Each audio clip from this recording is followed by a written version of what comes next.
Good evening. Welcome to all the participants in the Indian Prostate Cancer Foundation meeting and the Prostate Cancer Support Group meeting. So it's a pleasure to see all of you. So I think the last meeting we had was in April 7th, and now again it's June 8th now. So it's about been a couple of months, and it's been a very busy couple of months. And a lot of you know me. If not, I am Dr. Ananthakrishnan, urologist. And to my left, I have Dr. Manoj. He is also a urologist trained in Tata Memorial Hospital, Bombay. And this is Dr. Arjun. And he's Arjun Avadayappan. He's also a urologist. And he's currently doing his fellowship in robotic surgery with us here in CURI. So the goal of this entire meeting today is to discuss what are the options that a person has after primary treatment of prostate cancer, right? So I know the meeting said options after radical prostatectomy, but let's go to options after primary treatment of prostate cancer. So that includes both surgery and radiation, right? So what should you do after surgery? What should you do after radiation is going to be the questions that have been answered today. Sharia. So, right. So, Rama, are you also on the? Yes, sir, I'm there in the line. Are you able to hear us, Rama? Perfect. It's perfect, sir. Yeah. Okay. Good. Right. So, with that short introduction, I'm going to ask the questions, and then Dr. Manoj and Dr. Arjun are both going to answer some of the questions, and we'll see. And we're going to also answer a lot of questions that have been posed by the participants in this meeting as well, right? So the first question is: imagine somebody has had treatment for prostate cancer. So either they've had radiation or they've had surgery, right? So how do you follow them up after surgery or radiation? So first question is, all of you have heard about PSA testing. PSA is prostate specific antigen. And when you come to us first, we always look at this PSA and then look at how high the PSA is. And then based on the PSA, we give you your risk stratification and all that. Leah, so now the question that I'm going to pose to Dr. Manoj is, what is PSA and what is the significance of PSA in following up prostate cancer? So PSA is called as prostate specific antigen. It is exclusively seen in all male patients, particularly patients who are having prostatitis and prostatic cancer. This PSA is slightly elevated. So it is organ specific. It is specified to prostate organ, but it is not disease specific, because the PSA can be elevated in many other conditions apart from cancer. So this PSA is seen more than 1,000 times in semen, but it is very hard to find in blood. It will be in very minimal quantities in the blood, but particularly in cancer or any other inflammation to the prostate, this is elevated. So it is useful in diagnosis, in screening purpose, and it is more useful in follow-up than diagnosis, because it is very easy to do. We can do it anywhere, and it is easy to follow up also. So that's why the PSA is very important in cancer prostate, particularly in follow-up. So good. So basically what Dr. Manoj is saying is, the PSA is produced mainly by the prostate or only by the prostate, and it is high in patients with cancer prostate. So that is how it tells us how the PSA is helpful. Number two is, why was the PSA found out? Originally the PSA was found for Therapy. So that's how this. That's a very good point Dr. Manoj is making. So when the value is 0.2, then we are clear of malignancy. If the value goes above 0.2, the chances of us getting a recurrence increase significantly higher. So some centers have 0.4 as a cutoff, right? So, and why is the 0.2, 0.2? Not a big difference, but you need to be serially following up the PSAs. Now, if a patient has initially after surgery 0.01 and then becomes 0.05 and 0.1, 0.2, so it is progressively increasing, then you need to be cognizant of the fact that there is something going on in this patient.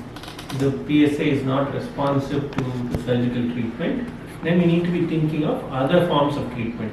Like most of you or a lot of you have had prostate surgery with us, and initially when I see you, I will always give you this option of what are the chances of having multimodal treatment. What is multimodal treatment? Treatment which is surgery, then radiation, and then hormones. This chance of multimodal treatment will always be given before we take you up for surgery. So if the PSA is not responsive after surgery, then we need to think of other forms of treatment, and this is where we are going towards multimodal treatment. Some people will only need hormone treatment. Some people may need radiation and hormone treatment. So generally a cutoff of 0.2 is very useful. For some patients we may extend it to 0.4, but for most of the patients, even before it touches 0.5 or something, they will have the next level of treatment, right? So that's one of the points I wanted to make. Now Arjun, is PSA the only way, or is there some imaging that we can do to find out? When do you do imaging and why do you do imaging? Imaging are used as a reserve resort for evaluation following the surgery. Unless until serum PSA is less than 0.2, they will not be advised for going for any further evaluation. But when it goes more than 0.2, when we suspect there might be some kind of a recurrence or some kind of distant places showing up, then we need the imaging to identify where it is. In such a situation, we would go for something like PSMA PET, which normally we do before the surgery, to evaluate the patient are they the ideal candidate to go for in surgery. When there is no evidences to say anywhere else other than the prostate showing a sign of malignancy, those are the people who will be opted to go for in surgery as the first line of management. So same thing will be used in the follow-up also. So whenever the serum PSA goes more than 0.2, they will be subjected again for a PSMA PET to see is there any activity seen elsewhere in the body or why the serum PSA is going to be found to be in the rising trend. So that time, yes, we do advise imaging, and that will be preferably with the PSMA PET. That's a very good point he's made. So if the PSA is slowly going up, then we know that there is something going on. Is there some malignancy somewhere else in the body? How do we find out? The only current way we can find out is PET scan. It is called PSMA PET scan. A lot of you have probably had it as well. Prostate specific membrane antigen PET scan. And the PET scan's ability to pick up secondaries increases as the PSA value increases, right? So if the PSA is very low, then it's microscopic metastasis somewhere, then the PET scan may struggle to find out metastasis. For a lot of people who've had high PSAs, that is above 0.1, 0.2, sometimes the PET scan may be normal as well, right? Which means the load of tissue or load of metastatic tissue in the body is very low. The PET scan may not pick up microscopic areas of tissue in several zones. If it is all concentrated in one particular area, then the PET scan may pick up. But if it's multiple areas, small metastasis is not picked up in microscopic areas, then PET scan may not pick it up. So the only chance available for us to pick up something after we do surgery is one is follow the PSA, and if it rises, do a PSMA PET scan. Now, let me give you three options after the surgery, Dr. Manoj. So for one patient, we've done a surgery, and the PSA before surgery was value of 20. After surgery, the value comes down to 2, right? That's one option. The next option is the patient's value before surgery was 20. We've done surgery. After surgery, the value comes to 0.001. And then over a period of 1 year, it slowly rises up, right? The final option is the patient's value comes to 0.001 and consistently stays low at 0.001.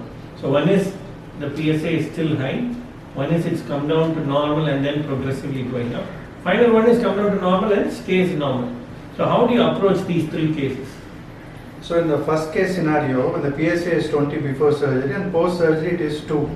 So which is a significant level, and we are sure that patient is having some sort of malignancy still in the body. So these patients require adjuvant treatment, either in the form of radiation or hormone therapy. Subsequently they require it. So we usually wait these patients to regain their continence. So we'll ask them to do the Kegel exercise and get their continence as much as possible. And subsequently these patients will require radiation therapy.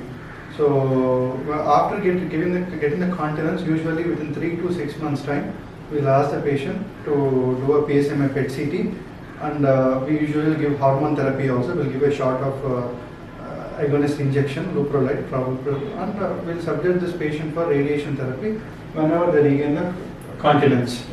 And the other scenario where the PSA is 20 initially and it got suppressed to 0.001 and it is slowly rising. So in this particular scenario, we usually follow up these patients. We don't give any hormone therapy injection, we won't give any radiation, but we serially follow up this patient with a PSA regularly. Usually we do within 3 months interval, and we'll see how is the PSA trend, whether it is rising in a fast progression or it's a slow progression. We usually take the doubling time of the PSA. If it is slowly progressing, we still wait. We won't subject the patient to any form of radiation therapy immediately. We'll slowly wait and see whether the PSA is rising up to the 0.2 or it is going above. So if it is crossing 0.2 or somewhere in that level only, we'll try to do an imaging that time. We'll see whether there is any recurrences there in the local site or any other bone or anywhere, and we'll subject the patient radiation, or we can wait the patient. If the patient is very old or patient is above 80, we can wait for some more time. As SAR says, we can go up to 0.4, and also that time also we can subject the patient. In other third scenario where it is 0.001 and it is persistently staying there, we usually follow this patient on a guideline follow-up and we'll just wait. That is the ideal situation. So PSA, when it comes down to 0.01 and stays there, that is the best situation. If it is slowly rising, then we need to look at how fast it is rising and so on. So the next question is going to Dr. Arjun. I'm going to ask Dr. Sharif, are you okay on time? How long have we gone? Sir, 24 minutes. Okay, right. So we've come to 24 minutes. I think 40 minutes is our timeline today. So we'll try and finish most of the questions before that, right? So the next question is to Dr. Arjun. So if the PSA is rapidly rising versus a slow rise in PSA, what does that tell you? Fast rising serum PSA usually means that it's a highly aggressive tumor. Basically, if you go back into the histopathological staging, you might see Gleason like it's 5+3 or 4+5. It's a high graded tumor. Whereas in cases of where it's a slow rise in PSA, technically it means that it's a less aggressive tumor with a lower Gleason staging. So probably high aggressive tumor will require an attention early so that we can try for an early salvage. That is better curative rate with an early attention towards the rising serum PSA instead of waiting. Whereas in case of slow rising tumor, intervention can be planned over a period of time with just monitoring and customizing the management as and when required for. So the point Dr. Arjun சொல்றாரு என்ன சொல்றாருன்னு, am I ரொம்ப இங்கிலீஷ்ல பேசாம தமிழ்லயும் add பண்றது பெட்டரா? என்ன, what do you, I'm happy to do both, but so the point Dr. Arjun is making is that if it is fast rising PSA, then not only are we going to be looking at an aggressive tumor, but the chances of metastasis are higher. Metastasis spread outside is higher. If it is a slow rising PSA, then the chances that it is a localized entity are higher as well. So these are two things that we should keep in mind. So I think we've had a lot of chat about PSA. Let me summarize what it is about PSA. So number one is after surgery, the value should become less than 0.2. First PSA is at 6 weeks, and then every 3 months then onwards. Totally we need to do it for minimum 5 years, take it up to 10 years as well, depending upon the histopathology, right? So if the PSA goes up, then we know that above 0.2, above 0.4, then we know that there is some recurrence of cancer and that being the scenario, we need to treat the recurrence based on where it is present. If it is present very close to the prostate, we can give radiation. If it is present elsewhere in the body, then hormone treatment will be the treatment of choice, right? So this is about cancer after radical prostatectomy recurrence. Now what about other functions, like how do patients recover from prostate in terms of immediate recovery, and then in terms of leakage, urine leakage, and in terms of sexual function. So immediate recovery, what are the things that the patient should be looking at, Dr. Manoj? So in the immediate phase of post-surgery, we usually advise the patient to mobilize, walk, because as they walk, the bowel will get stimulated and they will pass gas frequently, so that we can start diet immediately, so that they won't have any nutritional. Even if you don't walk also, they'll have little abdominal distension. This will cause respiratory, they'll be feeling the difficulty in taking breath also because of the fullness of the tummy. So usually post-surgery, we'll advise them to walk as much as they can and do the spirometry exercises. So post-surgery, most of the patients will have some amount of decreased breathing sounds that should not become the pneumonia or any infection in the lungs. So we'll advise them to do a breathing exercise post-surgery, and they ask them to walk at least 10 minutes every 1 hour following the procedure. And we usually advise the patient to take minimal diets at the start of the post-surgery. We'll ask them to take liquid diet slowly, and progressively we'll increase them to take a soft diet so that they can pass stools without straining. So that is also very important. And they're advised to take a high protein and low carb diet so that they can build their post-surgery catabolism can be taken out. And apart from that, post-procedure, we usually remove the catheter in 10 days time, drying whenever it is less, we'll try to remove it. And as soon as we remove the catheter, we usually teach the patient Kegel exercises, and we'll teach them how to do it. And some patients who are not able to do properly, we can always teach them with a biofeedback mechanism. Still, we have that in CURI, so that they can know what muscle they are contracting, whether they are doing right or wrong, and they can appropriately contract this muscle. So this is very important, so that they can get the continence back as soon as possible with the right muscle contraction. And usually urinary continence can be expected to come back within a span of 3 months to 6 months, depending upon the surgery age of the patient and how frequently they are doing it. So whenever continence is back, apart from that, we need to focus on the sexual outcome also, whether they are having any erections or not. So we usually calculate the erections before surgery, and we'll try to see whether they're having the same amount of erection or it is decreased. So to stimulate the erection, we usually ask the patient to take some sort of medications which will help in stimulation and sustaining of the erection. In some patients, they require vacuum devices where it helps to artificially have an erection and able to perform. And in some rare patients, they require any penile implants to have. Okay. So let me divide this into 3 parts. One immediately after surgery, what should patients do? Next about continence. Continence is that leakage and stuff like that. Finally, the third part that I want to bring about is sexual function. So immediate Manoj சொன்னது போல என்ன சொன்னாருன்னா immediate surgery period, the first thing that we want you to do is walk. I think a lot of people who had surgery here from us will, every time I come into the room, I will say, are you walking? நடக்கிறீங்களா, நல்லா நடக்கிறீங்களா, எவ்வளோ நேரம் நடக்கிறீங்க, ஒரு நாளைக்கு 1 மணி நேரத்துக்கு 5 நிமிஷம் நடக்கணும். This is very important immediately after surgery, especially after prostate surgery. So we would want you to walk a lot and then not eat a lot. So இப்போ நம்ம ஆப்ரேஷன் முடிச்சு படுத்திருக்காங்க. ஸோ அப்போ நம்ம ரிலேட்டிவ்ஸ் எல்லாம் என்ன பண்ணுவாங்க, ஐயோ இப்போ தான் ஆப்ரேஷன் பண்ணி நிறைய சாப்பிடு அப்படின்ட்டு. ஸோ நிறைய சாப்பிடக்கூடாது immediate after surgery. So a lot of the nutrition, நம்மளுக்கு தேவையான நியூட்ரிஷன்லாம் should come from liquid diet, right? So liquids are very good, and then slowly progress on to solids. மெதுவா solid போய் அப்புறம் ஏன்னா நம்ம intestines we should not stress them out immediately after surgery. So our goal is going to be மெதுவாக liquids, தென் case போக போக போக நம்ம will increase the solids to increase the amount of solids we take. So அதனால் முதல்ல liquids நல்லா நடக்கணும், அப்புறம் கேஸ் போனோடனே சாலிட்ஸ் நிறைய சாப்பிடணும். அது கொஞ்சம் கொஞ்சமாக ஆரம்பித்து நிறைய போகலாம். ஏன்னா இந்த கான்ஸ்டிபேஷன் வந்ததோ மலச்சிக்கல் இருந்ததோ எல்லாம் நம்மளுக்கு will have difficulty after surgery. So that's a very very important point that you have to understand. So நம்ம நிறைய பேஷண்ட்ஸோட அட்டெண்டர் என்ன கேட்டிருக்கேன், என்ன டாக்டர் ஒன்றும் சாப்பிட கொடுக்க மாட்டேங்கிறீங்க அப்படின்னு கேட்பாங்க.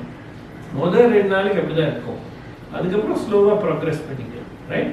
ஸோ அது immediate follow up after surgery. நிறைய பேர் இன்ட்ரெஸ்டட் அபவுட் இந்த கான்டினென்ஸ் இல்லையா? கான்டினென்ஸ்னா யூரின் லீக்கேஜ். ஸோ சர்ஜரி பண்ணும்போது எல்லாருக்கும் ஒரே மாதிரி தான் சர்ஜரி பண்ண முடியும் எங்களால். ஒருத்தருக்கு வந்து கத்தீட்ரு எடுத்தோடனே யூரின் அப்சல்யூட்டாக நார்மல் ஆகிடும். சில பேருக்கு கத்தீட்ரு எடுத்து 1 வருஷம் வரைக்கும் யூரின் நார்மல் ஆகாது, கொஞ்சம் ரொம்ப நாளைக்கு நார்மல் ஆகாது. ஏன் வந்து ஒருத்தருக்கு சீக்கிரம் வந்துடுது ஒருத்தருக்கு சீக்கிரம் வரல அப்படின்னா அது மல்டி ஃபேக்டோரியல் அப்படின்னு சொல்லுவாங்க, ரைட்? சர்ஜரி பண்ணும்போது அவங்க யூரித்ரல் லென்த் எவ்வளோ இருக்கு உள்ளுக்குள்ள, that is within the abdomen, what is the length of the urethra that we are able to preserve. எனக்கு ஆசை தான் எல்லாருக்குமே maximum length of urethra preserve பண்ணணும்னு சொல்லி, but we can't do that in everybody. So our limitation is the cancer load of the patient. Cancer load நிறைய இருந்ததுன்னா then we want to go wider and try and remove all of the cancer. If we go wider, then our ability to preserve the nerves around the prostate will come down, and our ability to preserve the bladder neck and our ability to give enough length of the urethra இதெல்லாமே comes down. இதே ரொம்ப low risk கேன்சர்னா என்னால் prostate கிட்ட போய் operate பண்ண முடியும். இதே wider கேன்சர்னா then we need to give you that level of clearance. அப்போ the urethral length or the bladder neck size, all those things kind of increase. So சில பேருக்கு டெஃபினட்டாக கான்டினென்ஸ் கொஞ்சம் லாங்கராக இருக்கும். சில பேர் கத்தீட்ரு எடுத்து அடுத்த செகண்ட் நல்லாயிடுவாங்க. வயசு பெரிய வித்தியாசம் இல்லை. நான் 50 வயசுலேயும் கத்தீட்ரு எடுத்து ரொம்ப நாள் யூரின் லீக்கேஜ் இருந்து பார்த்துருக்கேன். இதே 84 வயசில் கத்தீட்ரு எடுத்து அடுத்த நாளில் இருந்து யூரின் லீக்கேஜ் இல்லாமலும் பார்த்துருக்கேன். So not only age of course age increase their ability to contract that muscle.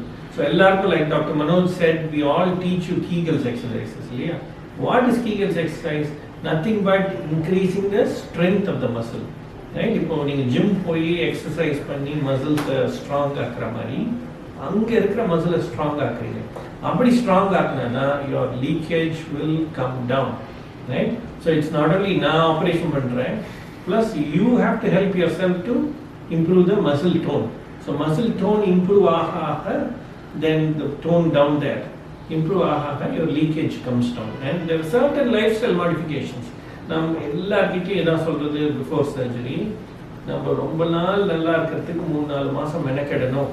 We need to go through this process where we and it's all an investment for the future. So இப்போ நம்ம ஒரு சின்ன கஷ்டம் அனுபவிச்சா long டேர்மாக நல்லா இருக்கிறதுக்கு இப்போ பண்ணுறோன்னு எடுத்துக்கணும் நம்ம. So that's something about leakage. And the final point about leakage is there is something called biofeedback. Biofeedback அப்படின்னா என்னென்னா, இப்போ lot of people that come to us இந்த கீகல் எக்ஸசைஸ் பண்ணுங்கன்னா ஒருத்தர் சில பேர் தொடைய அப்படி டைட் பண்ணுவாங்க, சில பேர் இந்த குளூட்டியல் மசிலை டைட் பண்ணுவாங்க, சில பேர் வயிற்று பக்கத்தை டைட் பண்ணுவாங்க. அவங்களுக்கெல்லாம் கரெக்டாக இந்த ஆசன வாயில் இருக்க மசிலை டைட் பண்ண தெரியாது. So their ability to constrict their sphincter muscles is a bit compromised. And the reason it's compromised is not only they don't know where to contract and constrict those muscles, but they try and do exercises that affect different muscle sets. So அதனால் எந்த மசிலை நம்ம உபயோகிக்கணும், எந்த மசிலை நம்ம contract பண்ணணுங்கிறத கற்றுக் கொடுக்கறது தான் இந்த biofeedback mechanism. இந்த பயோஃபீட்பேக் மெக்கானிசமில் நீங்கள் அந்த மசிலை அழுத்த உங்களுக்கு அந்த கிராஃபில் அப்படி மேலேயும் கீழேயும் ஒரு இது தெரியும். ஸோ நல்லா அழுத்துனீங்க அப்படின்னா நல்லா மேலே போகும் கிராஃப். ஸோ இதை வச்சு நீங்கள் இந்த மசில் எக்ஸசைஸை சொல்லி கொடுக்கறதுக்கு நம்மளால் பண்ண முடியும். அது பேர் தான் பயோஃபீட்பேக். இது சில கம்பெனிஸ் பண்ணுறாங்க, ஜோகோ அப்படின்ற ஒரு கம்பெனி பண்ணுறாங்க. But this is very very useful for a patient after radical prostatectomy, right? இது இன்னொரு சிம்பிள் விதமாக நம்ம எப்படி பண்ணலாம்னா, இப்போ யூரின் போயிட்டு இருக்கோம், ஆஃப்டர் சர்ஜரி யூரின் போகும்போது இந்த டாய்லெட்ல யூரின் போகும்போது நம்ம யூரின் ஃப்ளோவை ஸ்டாப் பண்ணி பார்க்கணும். அப்படி நம்மளால கையை வச்சு இல்லை, அந்த மசிலை வச்சு ஸ்டாப் பண்ணி பார்க்கணும். அப்படி ஸ்டாப் ஆச்சு அப்படின்னா அந்த எக்ஸசைசஸ் யூரின் போகாதப்ப வெளியில பண்ணணும். அது பண்ணீங்கன்னா it's actually very good way of dealing with post prostatectomy incontinence, right? So next question is about sexual function.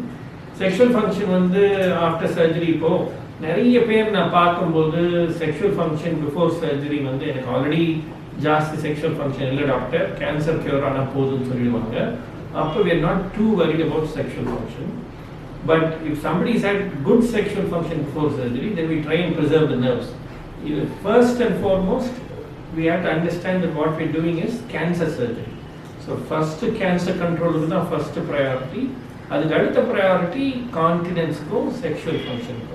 So sexual function after surgery எப்படி பண்ண போறோம்? How is it that we're going to help sexual function after surgery? During the surgery itself, the planning will usually start. At the time of surgery, when you are planning prior to the surgery, we will evaluate. So it's all a plan in solringa. So before surgery we assess them, and before surgery we have a plan in mind based on their sexual function. During surgery என்னெல்லாம் பண்ண முடியும், after surgery என்ன பண்ண முடியும் சொல்லுங்க. Okay. Before surgery, patient first பார்க்கும்போது we will try to understand their sexual activity, how frequent it is, or they really are still active. And even at 65-70 they'll be very sexually active. Some people at 65-70 they will not be much sexually active. So we give preference to the patient's concern first, so that surgery பண்ணும்போது we will be preparing ourselves to the best to save the nerves as much as possible. And surgery பண்ணும்போது prostate we will have a sheath of nerves இருக்கும். So that is what is mainly important for your sexual activity.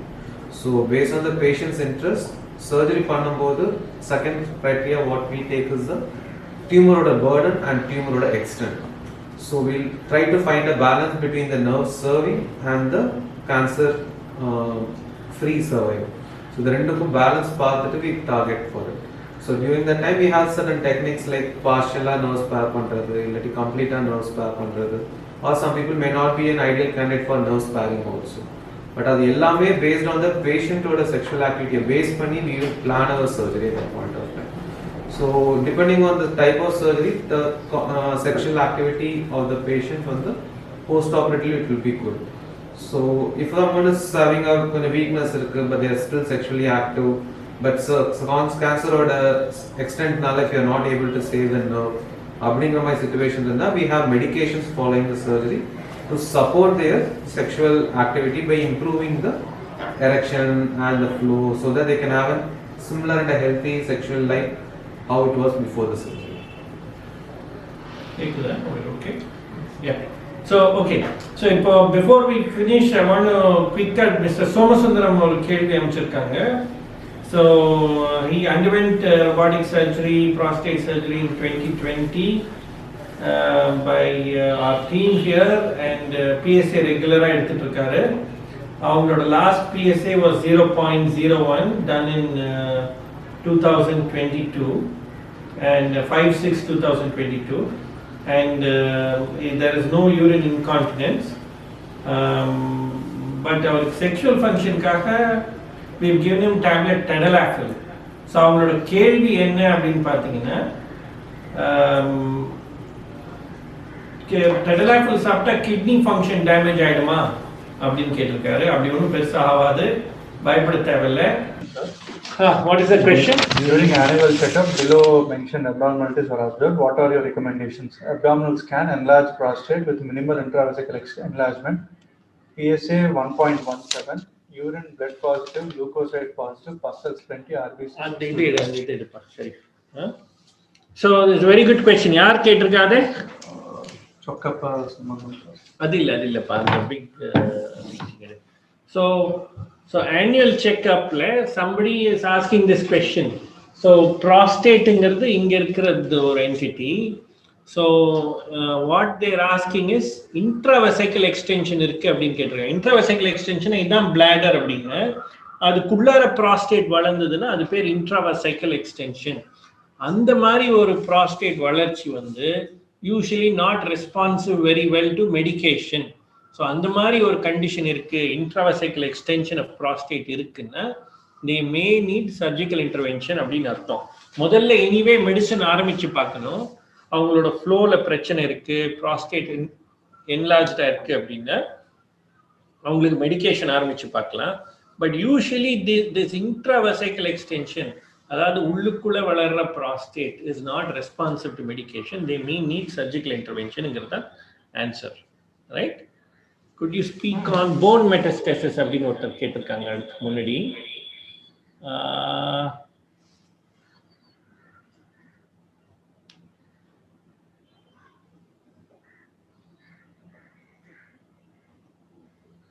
Yeah. So the next question is bone metastasis. Bone metastasis na enna, adukku enna treatment, adu eppadi kandupidikiradhu, idellame na solren. So again or prostate primary treatment pannadukku appuram, then the regular follow up la avanga PSA paathutukom illaya. So if the PSA goes up, then we need to look at where is the source of the PSA. So prostate cancer cells தான் PSA produce பண்ணுது. So இப்போ surgery பண்ணதுக்கு அப்புறம் ப்ராஸ்டேட்டே இல்லையே, எங்கேருந்து வரணும்? எங்கேயாவது மைக்ரோஸ்கோப்பிக்காக இருந்ததுன்னா தான் PSA வரும். அப்படி மைக்ரோஸ்கோப்பிக்காக இருக்கும்போது PSA மேலே வந்தது அப்படின்னா தென் அது எங்கே வேணா இருக்கலாம், உடம்புல நெறி கட்டுற இடத்துல, லிம்ஃப் நோட்ஸில் இருக்கலாம், ஆர் போன்ஸில் இருக்கலாம். ஸோ இப்போ போன்ஸில் இருந்ததுன்னா it is called bone metastasis. மெட்டாஸ்டேசிஸ்னா எப்பவுமே spread of cancer to other organs அப்படின்னு அர்த்தம். இப்போ ப்ராஸ்டேட்ல இருந்து போனுக்கு போகுது, ப்ராஸ்டேட்ல இருந்து போனுக்கு போறது ரொம்ப common, very common. Metastasis after prostate is to the phone. ஏன்னா இந்த போன் ஒரு has a substrate that the prostate cancer cells like, and because of that most of the cancer goes into the bone after prostate when the prostate cancer metastasizes. இந்த போன்ல இருந்தது எப்படி கண்டுபிடிப்போம்? ஒன்று phone scan அப்படின்னு சொல்லி ஒன்று கண்டுபிடிக்கலாம், இல்லைன்னா இந்த PSMA PET ஸ்கேனே நம்மளுக்கு சொல்லும். அப்படி போன்ல இருந்ததுன்னா அதோட ட்ரீட்மெண்ட் என்ன அப்படின்னு பார்த்தீங்கன்னா, ஃபர்ஸ்ட் ட்ரீட்மெண்ட் எப்போவுமே போன்ல இருந்தது அப்படின்னா ஹார்மோன் ட்ரீட்மெண்ட். இந்த ஹார்மோன் ட்ரீட்மெண்ட் ஏன் கொடுக்குறோம்?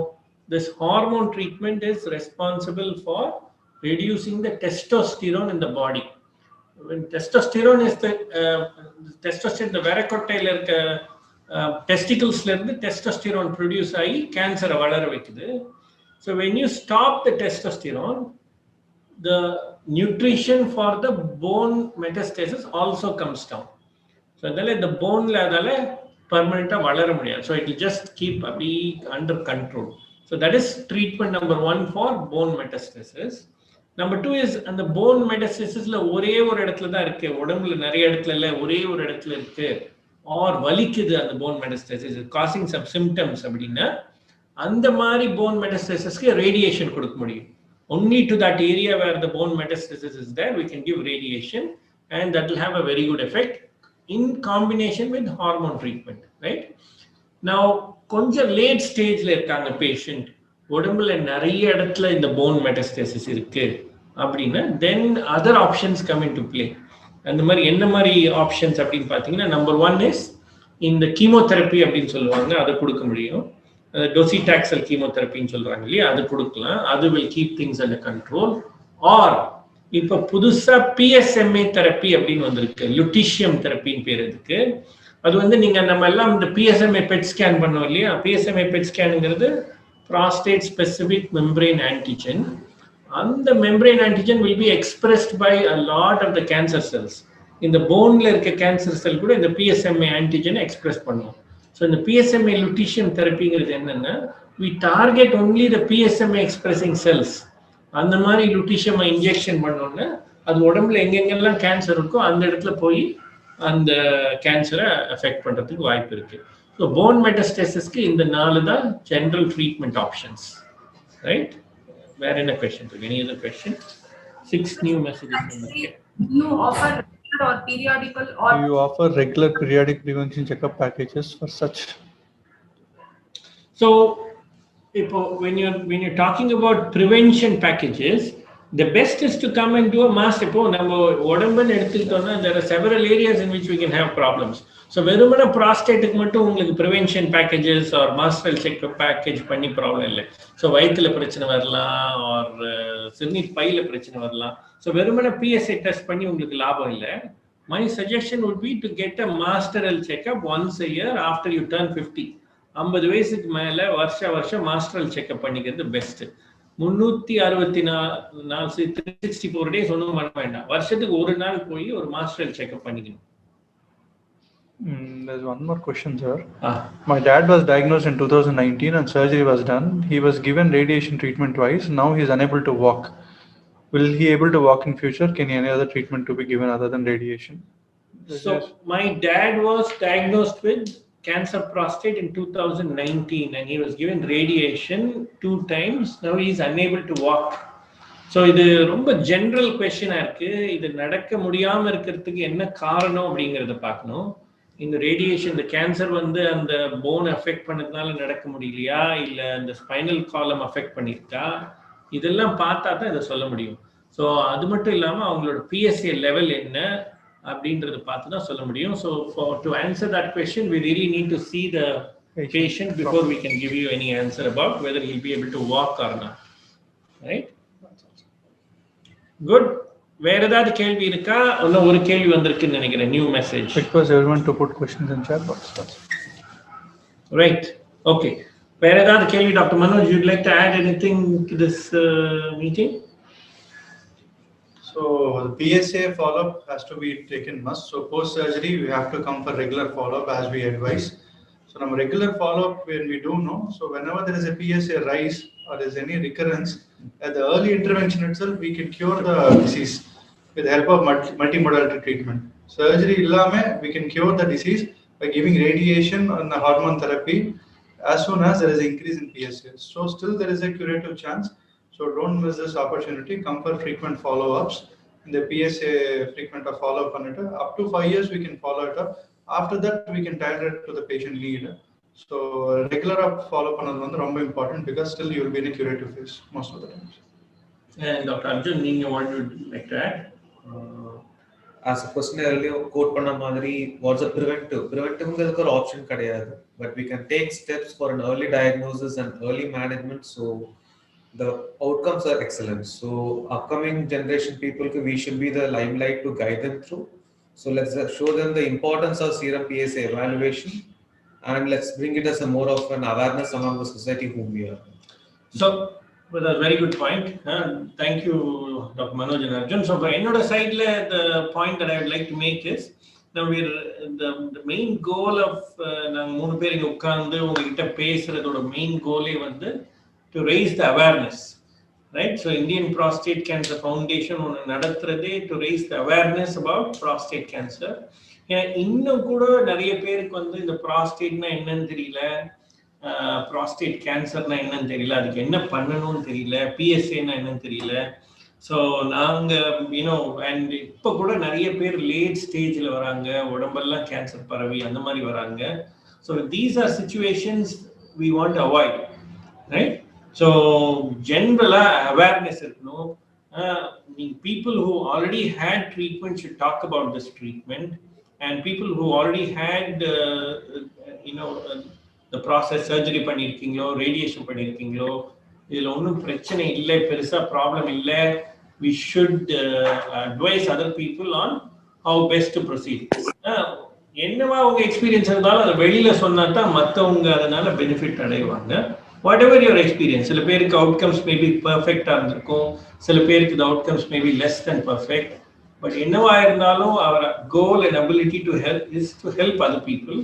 So அதெல்லாம் make sure you talk about prostate and prostate cancer to people so it might benefit other people as well.